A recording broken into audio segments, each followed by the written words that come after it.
जय हिंद प्यारे बच्चों। मैं जितेंद्र कुमार पांडे आपका स्वागत करता हूं आपके अपने ही YouTube platform Target with Jitendra पर।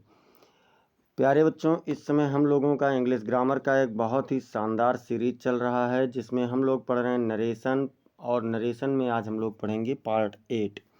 डायरेक्ट इनडायरेक्ट स्पीच के नाम से पूरा प्लेलिस्ट बना हुआ है। आप सभी अगर इसके पहले वाली क्लासेस को नहीं देख पाए हैं तो उसे भी आप लोग देख लीजिए। एग्ज़ाम में धूम मचा दोगे। स्कूल प्लस कॉम्पिटिटिव दोनों लेवल के लिए बहुत ही शानदार है। और चलिए हम लोग थोड़ा सा पुनरावृत्ति कर लेते हैं। अगर आप लोग बेटा अब तक चैनल को सब्सक्राइब नहीं किए हैं तो चैनल को सब्सक्राइब कर लीजिए, बेल आइकन दबा दीजिए, जिससे आने वाली समस्त इम्पोर्टेंट क्लास की अपडेट्स आपको मिलती रहें। चलिए हम शुरुआत करते हैं पुनरावृत्ति से और देखते हैं कि अब तक हम लोगों ने क्या क्या चीज़ें पढ़ी हैं। तो पार्ट 1 में बेटा हम लोग पढ़ चुके हैं। पार्ट 1 में क्या पढ़े हैं? तो पार्ट 1 में हम लोग पढ़े हैं कि क्या इसका परिचय है, डायरेक्ट इनडायरेक्ट क्या है, और डायरेक्ट नरेशन क्या है, इनडायरेक्ट नरेशन क्या है, डायरेक्ट से इनडायरेक्ट कैसे बदला जाएगा। इसमें हम लोग सेंटेंस के बारे में जाने थे और सेंटेंस में असर्टिव सेंटेंस के 2-3 नियमों को हम लोगों ने पढ़ा था। पार्ट 2 में बेटा हम लोगों ने वहाँ पर जैसे रिपोर्टिंग वर्ब का परिवर्तन पार्ट 1 में ही पढ़ लिए थे, और पार्ट 2 में हम लोगों ने टेंस परिवर्तन पढ़ा। पार्ट 3 में हम लोगों ने क्या पढ़ा बेटा? तो पार्ट 3 में हम लोगों ने प्रोनाउन का परिवर्तन पढ़ा। और अगर हम बात करें पार्ट 4 की, तो पार्ट 4 में हम लोगों ने क्या पढ़ा? तो पार्ट 4 में बेटा हम लोगों ने नियरनेस वर्ड परिवर्तन पढ़ा। पार्ट 5 में इंट्रोगेटिव सेंटेंस पढ़ा गया। पार्ट 6 में हम लोग क्या पढ़े हैं? तो पार्ट 6 में हम लोग पढ़े हैं इम्परेटिव सेंटेंस। और पार्ट 7 जो कि अभी इसके पहले चला था उसमें हम लोग पढ़े हैं ऑप्टेटिव सेंटेंस। आज हम लोग इसमें पढ़ेंगे एक्सक्लेमेटरी सेंटेंस। अगर इन समस्त क्लासेस को आप लोग नहीं पाए हैं तो ज़रूर देखिए। और आज शाम 7 बजे कक्षा 10 वाले बच्चों का आप लोगों के लिए पोयम का पहला पोयम लाया जाएगा, पोएट्री का फ्लेमिंग उसका। तो पहले पोयम में आप लोगों का क्या रहेगा? The dust of snow. Dust of snow हम लोग पढ़ेंगे, तो उसमें भी ज़रूर जुड़ना। और चलिए देखते हैं एक्सक्लेमेटरी सेंटेंस। एक्सक्लेमेटरी सेंटेंस का मतलब क्या होता है बेटा? तो एक्सक्लेमेटरी सेंटेंस का मतलब होता है विस्मय सूचक वाक्य। अब विस्मय सूचक वाक्य है तो इसको हम लोग इनडायरेक्ट में कैसे बदलें, इसके बारे में देखिए। तो करना क्या है कि यदि रिपोर्टेड स्पीच एक्सक्लेमेटरी सेंटेंस में है तो रिपोर्टिंग वर्ब सेड या सेड टू को एक्सक्लेम्ड विथ के साथ भाव के अनुसार सरप्राइज, सारो, जॉय आदि में बदल देते हैं। मतलब कि जो रिपोर्टिंग वर्ब है हम लोग इसको अलग अलग सेंटेंस में अलग अलग तरीके से बदल रहे थे और सारे तरीके आपको याद होना चाहिए। जैसे असर्टिव में हम लोग बेटा सेड या सेड टू को हम लोगों ने टोल्ड में बदला था, सेड को नहीं बदल रहे थे। इंट्रोगेटिव में आए तो सेड या सेड टू को हम लोग आस्क्ड या फिर इंक्वायर्ड ऑफ में बदले। और जब हम लोग पहुँचे इंट्रोगेटिव के बाद में इम्परेटिव में तो वहाँ भाव के अनुसार ऑर्डर्ड, रिक्वेस्टेड, सजेस्टेड, फॉरवर्ड इस सब तरीके से बदले। इसके बाद में अगर हम लोग और बात करें तो और हम लोगों ने किस में बदला इसे? जब हम लोग ऑप्टेटिव में आए तो वहाँ पर वेस्ड, कर्स्ड इस सब में बदले। लेकिन यहाँ पर क्या करेंगे? एक्सक्लेम्ड विथ लिखेंगे, उसके बाद में सरप्राइज या फिर सारो या फिर जॉय, जैसा भी भाव है रिपोर्टेड स्पीच का उस हिसाब से हम लोग इसे परिवर्तित कर देंगे। अगला चलते हैं और दूसरे नियम को देखते हैं। तो दूसरा नियम क्या कह रहा है कि इनडायरेक्ट स्पीच बनाते समय कामा तथा इन्वर्टेड कामा को हटा करके दैट का प्रयोग करते हैं। जो कामा है या इन्वर्टेड कामा है उसे हटा करके क्या करेंगे? तो उसे हटा करके बेटा हम लोग दैट का प्रयोग कर देंगे। तो इसलिए जैसे दैट कई जगह लग रहा है, दैट कहाँ कहाँ लगा? तो दैट हम लोगों ने लगाया असर्टिव सेंटेंस में। इसके बाद में जब हम लोग इम्परेटिव में पहुँचे तो लेटस वाले वाक्यों के साथ में भी हम लोगों ने दैट का प्रयोग किया। और लेटस वाले वाक्यों में हम लोगों ने दैट का प्रयोग किया, उसके साथ साथ हम लोग एक्सक्लेमेटरी में भी कर रहे हैं तो दैट का प्रयोग यहाँ पर किया जाएगा। अगला नियम देखें तो एक्सक्लेमेटरी सेंटेंस में यदि व्हाट है या हाउ है का प्रयोग हो तो इनके स्थान पर वेरी या ग्रेट लगाते हैं। जैसे अगर व्हाट लिखा है या फिर हाउ लिखा हुआ है तो इसके स्थान पर क्या करना है? इसके स्थान पर हमें ग्रेट का प्रयोग कर देना है या फिर वेरी का प्रयोग कर देना है। और नियम देखते हैं, अगला नियम क्या कह रहा है? तो अगला नियम कह रहा है कि रिपोर्टेड स्पीच को असर्टिव सेंटेंस में बदल देते हैं। मतलब रिपोर्टेड स्पीच चाहे जिस टेंस का आप लोगों ने बनाया, चाहे जिस सेंटेंस का बनाया है, चाहे असर्टिव रहा हो, इम्परेटिव रहा हो, ऑप्टेटिव रहा हो, एक्सक्लेमेटरी रहा हो या इंट्रोगेटिव रहा हो, कोई भी सेंटेंस है तो सबका जब इनडायरेक्ट बनाएंगे तो सबको किस में ले जाएंगे, तो सबको हम लोग असर्टिव सेंटेंस में ही परिवर्तित करते हैं। ये चीज़ें आपको अच्छे से पता होनी चाहिए, याद होना चाहिए, क्योंकि अब असर्टिव में अलग अलग सेंटेंस को बदलने का अलग अलग नियम होता है। तो ये आपको ध्यान रखना। और क्या करना है कि यदि रिपोर्टेड स्पीच में ब्रेवो का प्रयोग हो तो रिपोर्टिंग वर्ब को अपलाउडेड में बदलते हैं। अगर ब्रेवो लिखा हुआ है रिपोर्टेड स्पीच में तो जो आपका सेड या सेड टू है उसे किस में बदल देंगे बेटा, तो उसे हम लोग ब्रेवो में बदल देंगे। ठीक है, ये भी आपको पता होना चाहिए। इसके बाद में क्या करना है कि जो शेष परिवर्तन है, जैसे कि प्रोनाउन परिवर्तन हो गया, या फिर आप लोगों का टेंस परिवर्तन हो गया, या फिर आप लोगों का नियरनेस वर्ड परिवर्तन हो गया, तो ये सारे परिवर्तन जैसा हम लोग असर्टिव सेंटेंस में कर रहे थे ठीक उसी प्रकार से असर्टिव सेंटेंस के अनुसार ही किया जाएगा। जो भी होगा उसका परिवर्तन असर्टिव सेंटेंस के अनुसार करेंगे। चलिए अब हम लोग देख लेते हैं एग्जाम्पल को।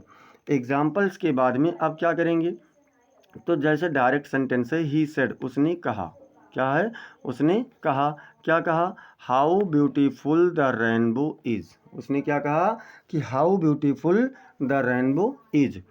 अब देखो इनडायरेक्ट बनाते समय जितने भी व्हाट ये या हाउ से वाक्य शुरू हो रहे हैं वह सभी वाक्य क्या हैं बेटा, तो उन सभी वाक्यों में सरप्राइज का भाव है। तो वहाँ पर आश्चर्य की बात है तो ही लिखे, और सेड टू को मैंने क्या कहा है कि एक्सक्लेम्ड विथ के साथ में भाव के अनुसार। अब इसका भाव क्या है, आश्चर्य का है तो सरप्राइज कर देंगे, तो क्या कर देंगे, ही एक्सक्लेम्ड विथ सरप्राइज। उसके बाद में फिर क्या करना है, दैट लिखना है, कंजक्शन कामा और इन्वर्टेड कामा को हटाए तो दैट लिख देंगे। अब इसमें सब्जेक्ट क्या है, कौन सुंदर है, जैसे कहा गया इंद्रधनुष कितना सुंदर है, तो कौन सुंदर है बेटा, तो इंद्रधनुष ही तो सुंदर है, तो सब्जेक्ट क्या है, सब्जेक्ट आपका इंद्रधनुष है, रेनबो है, तो इसलिए सब्जेक्ट को असर्टिव में बदल रहे हैं तो सब्जेक्ट को पहले लाना होगा। तो क्या करेंगे, द रेनबो लिखेंगे। उसके बाद में अब हमें सब्जेक्ट के बाद वर्ब चाहिए, तो वर्ब इसमें क्या है, इज है, और टेंस परिवर्तन होना है, तो जब टेंस परिवर्तन होगा तो क्या हो जाएगा, इज के स्थान पर वाज हो जाएगा, तो द रेनबो वाज हो गया। अब हाउ या व्हाट ये को मैंने कहा है कि वेरी में बदल दो या फिर ग्रेट में बदल दो, तो हमने हाउ को किस में यहाँ पर बदला है, तो वेरी में बदला है, तो क्या हो गया, वेरी ब्यूटीफुल। क्या बना, ही exclaimed with surprise that the rainbow was very beautiful. उसने वह आश्चर्य के साथ चिल्लाया कि इंद्रधनुष बहुत सुंदर था। अगला देखते हैं, तो डायरेक्ट में क्या कहा गया, ही सेड, उसने कहा, what A fool I am, मैं कितना मूर्ख हूँ। कभी कभी लोग कहते हैं ना कि मैं कितना मूर्ख हूँ, तो उसके लिए हम लोग क्या करेंगे बेटा, उसके लिए देखिए इनडायरेक्ट जब बनाएंगे तो हमने कहा कि व्हाट ये से शुरू हो चाहे हाउ से शुरू हो, ये वाक्य आपके क्या होते हैं, एक्सक्लेमेशन में होते हैं, सरप्राइज में होते हैं, तो क्या करेंगे, ही उसके बाद एक्सक्लेम्ड विथ सरप्राइज में इसको बदल दी, ही एक्सक्लेम्ड विथ सरप्राइज। फिर कामा इन्वर्टेड कामा को हटाए दैट लगा दिए। सब्जेक्ट कौन है, आई है, आई आपका फर्स्ट पर्सन का प्रोनाउन है, और फर्स्ट पर्सन की प्रोनाउन की चेंजिंग सब्जेक्ट से होती है, सब्जेक्ट पर ही लिखा हुआ है, तो प्रोनाउन थर्ड पर्सन है और थर्ड पर्सन के अनुसार सब्जेक्ट के पर्सन के अनुसार ही बदलेगा, तो क्या हो जाएगा, यहाँ पर ही हो जाएगा। इसके बाद में वाज का देखिए, यहाँ पर एम है आई के साथ में, और पास्ट में ही के साथ में क्या होता है, वाज होता है, जब ये आपका पास्ट में होगा तभी बदलेगा, तो क्या हो गया, वाज हो गया। और व्हाट को क्या किए, ग्रेट में बदल दे, तो क्या हो गया, a grateful, he exclaimed with surprise that he was a grateful. उसने वह आश्चर्य के साथ चिल्लाया कि वह एक बहुत बड़ा मूर्ख था। ये आपका क्या हुआ, इसका इनडायरेक्ट हुआ। अगला देखते हैं, तो अगले में क्या है बेटा, अगले में आपसे कह रहा है, डायरेक्ट सेंटेंस है, ही सेड, उसने कहा, एलास आई एम रुइंड, हाय मैं बर्बाद हो गया। उसने क्या कहा, हाय मैं बर्बाद हो गया। अब इसका जब इनडायरेक्ट बनाएंगे तो इनडायरेक्ट बनाते समय क्या बनेगा, इनडायरेक्ट बनाते समय ही लिखेंगे, एक्सक्लेम्ड विथ लिखेंगे तो ही एक्सक्लेम्ड विथ लिख लिए। अब क्या है, एलास आई एम रूइंड, हाय मैं बर्बाद हो गया हूँ, ये आपका क्या है बेटा, तो ये आपका है दुख की बात कर रहा है, तो इसलिए यहाँ पर सारो कर देंगे। तो ही एक्सक्लेम्ड विथ सारो, दैट लगा लेंगे और आई का परिवर्तन फिर से ही से होगा। तो जब आई का परिवर्तन ही से होगा तो यहाँ पर ही हो जाएगा, वाज हो जाएगा, रूइंड हो जाएगा। क्या हो जाएगा, ही एक्सक्लेम्ड विथ सारो दैट ही वाज रूइंड, वह आश्चर्य से चिल्लाया कि वह बर्बाद हो गया था। डायरेक्ट की बात करें तो डायरेक्ट में क्या है, ही सेड, उसने कहा। अगला सेंटेंस है ही सेड, उसने कहा, हुर्रा वी हैव वॉन, वाह हम जीत गए। अब यहाँ पर क्या बात है, वाह वाही कर रहे हैं, खुशी की बात है कि नहीं है, प्रसन्नता की बात है, तो क्या किए, वाह हम जीत गए। कमेंट सेक्शन में सब लोग, आप लोग फीडबैक जरूर देते रहें। फीडबैक बेटा जब मिलता है तो समझ लीजिए वही हम लोगों का एक ऊर्जा होता है। तो क्लास को लाइक भी कर दीजिए और इसे अपने मित्रों के पास शेयर भी कर दीजिए। और तो सब आप लोग जानते ही हैं, चैनल को सब्सक्राइब नहीं किए हैं तो सब्सक्राइब कर लीजिए, बेल आइकन दबा दीजिए, सारी चीज़ें आप लोग जानते हैं। इनडायरेक्ट में क्या करना है, इनडायरेक्ट में है ही एक्सक्लेम्ड विथ जॉय, वह प्रसन्नता के साथ चिल्लाया, क्योंकि प्रसन्नता है ना, हुर्रा की बात की गई है तो प्रसन्नता है, तो क्या करेंगे, ही एक्सक्लेम्ड विथ जॉय, उसके बाद दैट लगाएंगे। अब देखो यहाँ थोड़ा सा कन्फ्यूजन है, यहाँ पर सब्जेक्ट क्या है, वी है, और यहाँ पर सब्जेक्ट क्या है, ही है। तो इसके पर्सन के अनुसार वी फर्स्ट पर्सन का है और ही थर्ड पर्सन का है, तो भैया अगर पर्सन के अनुसार आए तो यहाँ पर ही होना चाहिए, लेकिन ही नहीं है। तो ही क्यों नहीं है, वी आपका बहुवचन है और ही आपका एक वचन है। अब वी फर्स्ट पर्सन का बहुवचन है और थर्ड पर्सन में बहुवचन प्रोनाउन केवल एक ही होता है, कौन सा, तो दे होता है। तो इसलिए यहाँ पर जब बहुवचन संज्ञा थी तो हम प्रोनाउन भले ही परिवर्तित कर रहे हैं लेकिन हमें प्रोनाउन बहुवचन वाला ही चाहिए, तो क्या करेंगे, दे लिखेंगे। प्रेजेंट परफेक्ट में है हैव लगा है तो इसको हैड कर देंगे और वान कर देंगे। क्या हो जाएगा, he exclaimed with joy that he had won they had won, ये आपका इसका बन गया। और एग्जाम्पल देख लेते हैं, तो और एग्जाम्पल में देख लो क्या है, और एग्जाम्पल में बेटा है कि डायरेक्ट में सेंटेंस है, द कैप्टन सेड, कप्तान ने कहा, ब्रेवो मतलब शाबाश, यू हैव डन वेल, तुम यू हैव डन वेल मतलब तुमने अच्छा किया है।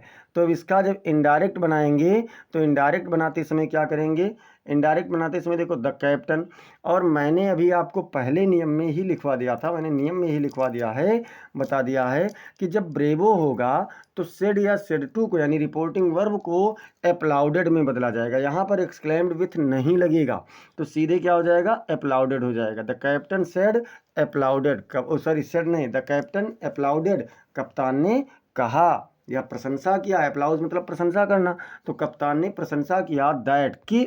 अब यू क्या है, यू आप लोगों का है सब्जेक्ट, सेकेंड पर्सन का, परिवर्तन होगा ऑब्जेक्ट से, ऑब्जेक्ट पर कोई है तो कोई नहीं है, और मैंने कहा था जब कोई नहीं होगा तो वहां पर क्या करेंगे, थर्ड पर्सन का मानेंगे, और थर्ड पर्सन का मानेंगे तो देखिए कप्तान किसी एक को तो शाबाशी देगा नहीं। मान लीजिए मैच हो रहा है, मैच का कप्तान जब जीत गया और सभी लोगों ने अच्छा किया तब तो जीते, तो इसलिए वो सबको शाबाशी देगा। मैच का कप्तान क्या करेगा बेटा, सबको शाबाशी देगा, तो इसलिए यहाँ पर क्या हो जाएगा, द कैप्टन एप्लाउडेड हो जाएगा। दैट अब सबको दे रहा है तो यू मतलब बहुवचन मान लिया गया, और यू का परिवर्तन किससे हो रहा है, तो यू का परिवर्तन हो रहा है ऑब्जेक्ट से, ऑब्जेक्ट पर कोई नहीं है तो वहां देम मान लेंगे और उसका सब्जेक्ट ले लेंगे दे। फिर क्या हो जाएगा, प्रेजेंट परफेक्ट में है हैव डन वेल, इसको पास्ट परफेक्ट में बदल दीजिए तो हैड डन वेल हो गया। क्या हो गया, the captain applauded that they had done well, कप्तान ने प्रशंसा किया कि उन्होंने अच्छा किया था। इसके बाद में डायरेक्ट का अगला सेंटेंस देखेंगे, कहा गया द डॉक्टर सेड, डॉक्टर ने कहा, डॉक्टर ने क्या कहा, डॉक्टर ने क्या कहा कि how badly you have acted, तुमने कितने बुरी तरीके से व्यवहार किया है, कार्य किया है, किसने कहा, डॉक्टर ने कहा। तो अब यहाँ पर देखो, यहाँ पर क्या किया गया बेटा, इनडायरेक्ट बनाते समय the doctor exclaimed with surprise, क्योंकि हाउ से शुरू है तो क्या हो गया, the doctor exclaimed with surprise, doctor ने आश्चर्य के साथ कहा, चिल्लाया, क्या चिल्लाया, दैट लगा देंगे। उसके बाद में कि how badly you have acted, उसने क्या कहा था कि तुमने कितना बुरी तरीके से व्यवहार किया। तो दैट लगा करके क्या करेंगे बेटा, सब्जेक्ट है यू और इसका परिवर्तन होगा ऑब्जेक्ट से। ऑब्जेक्ट पर कोई नहीं है तो थर्ड पर्सन मानेंगे और यहाँ पर ही ले लेंगे। He had acted very badly, मतलब the doctor exclaimed with surprise that he had acted very badly. Doctor ने आश्चर्य के साथ चिल्लाया कि उसने बहुत बुरा व्यवहार किया था। ये आपका बन गया इनडायरेक्ट। अब बेटा आज का क्लास आप लोगों का इतना ही रहेगा, और अगर आप लोग अब तक चैनल को सब्सक्राइब नहीं किए हैं तो चैनल को सब्सक्राइब कर लीजिए। चैनल को सब्सक्राइब करने के बाद बेल आइकन ज़रूर दबा दीजिएगा, जिससे आने वाली समस्त इम्पोर्टेंट क्लास की अपडेट्स मिलती रहें। क्लास को लाइक कर दीजिए और लाइक करने के साथ साथ इसे आप अपने मित्रों के पास शेयर भी कीजिए। शेयर करें और कमेंट सेक्शन में आप लोग ज़रूर बताएं, अगर कोई सुझाव है या फिर कोई कन्फ्यूज़न है तो उसे आप लोग कमेंट सेक्शन में ज़रूर बताएं। कल आप लोगों को मिक्स सेंटेंस का पढ़ाया जाएगा, जैसे दो लोग बातचीत कर रहे हो तो उसका इनडायरेक्ट कैसे बनाएं, या फिर कोई बहुत एक ही सेंटेंस में एक ही रिपोर्टेड स्पीच में एसर्टिव भी आ गया, इम्परेटिव भी आ गया, ऑप्टेटिव भी आ रहा है, 2-3 तरीके के सेंटेंस आ रहे हैं तो उसका इनडायरेक्ट कैसे बनाएं, इसके बारे में आप लोगों से कल मुखातिब होऊंगा। तो तब तक के लिए इजाज़त दीजिए। जय हिंद, जय भारत।